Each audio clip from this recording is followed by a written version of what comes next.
राष्ट्रपति द्रौपदी मुर्मू ने राज्यसभा के लिए 4 सदस्यों को नॉमिनेट किया है।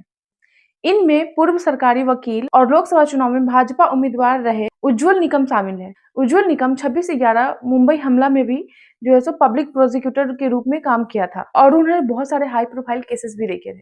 दूसरे है केरल के समाज सेवी और टीचर सदानंद मास्टर।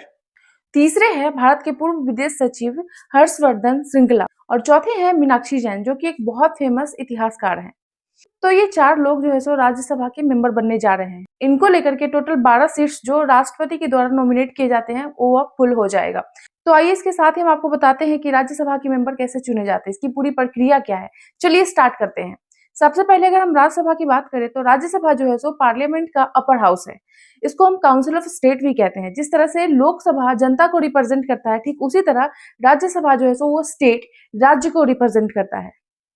राज्यसभा में टोटल मेंबर 250 तक हो सकते हैं, लेकिन अभी के टाइम में सिर्फ 245 मेंबर है, जिसमें कि 12 मेंबर जो है सो वो प्रेसिडेंट के द्वारा नॉमिनेट किए जाते हैं, जबकि रेस्ट जो 233 मेंबर हैं उनको चुना जाता है स्टेट लेजिस्लेटिव असेंबली के एमएलए के द्वारा।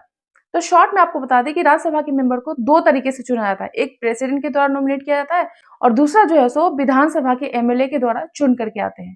तो सबसे पहले हम डिस्कस करेंगे कि ये इलेक्ट होके कैसे आते हैं, इसके बारे में। देखिए, इनको स्टेट लेजिस्लेटिव असेंबली के एमएलए चुनते हैं। इलेक्शन प्रोपोर्शनल रिप्रेजेंटेशन सिस्टम से होता है, यानी हर पार्टी को उनके स्ट्रेंथ के हिसाब से राज्यसभा में सीट मिलती है।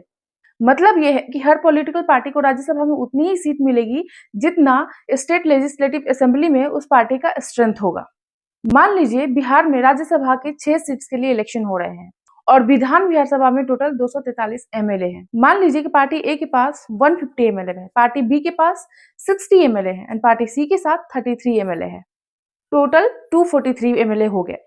तो अब प्रोपोर्शनल सिस्टम का मतलब है, चूंकि पार्टी ए के पास सबसे ज्यादा एमएलए है, 150 एमएलए है, तो राज्यसभा में सबसे ज्यादा सीट्स तो उन्हीं को मिलेगी और उसके बाद बी और सी के पास उसके एमएलए के स्ट्रेंथ के हिसाब से उसको सीट्स मिलेगी। इस तरह हर पार्टी अपने एमएलए के वोट से अपने कैंडिडेट्स को राज्यसभा में भेजती है। और दूसरा मेथड है प्रेसिडेंट के द्वारा नॉमिनेट होकर के। जो person art, literature, social service, science या फिर स्पोर्ट्स में एक्सीलेंट होते हैं, उनको प्रेसिडेंट के द्वारा राज्यसभा के मेंबर के रूप में नॉमिनेट किया जाता है अंडर आर्टिकल 81A के through. For example Sachin Tendulkar जो कि स्पोर्ट्स में एक्सीलेंट थे, रेखा जी जैसे कि वो एक्ट्रेस थी, कला के फील्ड में जो है सो एक्सीलेंट थी। तो ठीक इसी तरह से जो लोग बहुत ही फेमस होते हैं, जो एक्सीलेंट होते हैं अपने फील्ड में, उनको प्रेसिडेंट के द्वारा नॉमिनेट किया जाता है राज्यसभा के मेंबर के रूप में। राज्यसभा को कभी भी डिसॉल्व नहीं किया जा सकता है और हर 2 साल पर राज्यसभा के 1/3 मेंबर जो है सो रिटायर होते हैं और उसके बाद नए मेंबर चुने जाते हैं। और राज्यसभा के हर मेंबर का टर्म होता है 6 साल का। क्या आपको पता है कि राज्यसभा के चेयरमैन कौन होते हैं? Vice president of India Rajya Sabha के चेयरमैन होते हैं। कोई भी बिल जो है सो राज्यसभा के बिना सहमति के पार्लियामेंट में पास नहीं हो सकती है। तो जिस तरह लोकसभा का इंपॉर्टेंस है पार्लियामेंट में, ठीक उसी तरह से राज्यसभा का भी इंपॉर्टेंस है। राज्यसभा मेनली एक डेलिबरेटिव बॉडी है जो सोच समझ करके फैसले लेती है। राज्यसभा के मेंबर को पब्लिक वोट नहीं करती है, ये एमएलए के थ्रू चुने जाते हैं। आई होप आपको इस वीडियो से समझ में आ गया होगा कि राज्यसभा के मेंबर को कैसे चुना जाता है। बहुत सारे लोगों को इसके बारे में कंफ्यूजन होता है, बहुत लोग नहीं समझ पाते हैं कि राज्यसभा के मेंबर को कैसे चुना जाता है। तो आपको ये वीडियो कैसा लगा? अगर इन्फॉर्मेटिव लगा तो प्लीज कमेंट करके बताएं।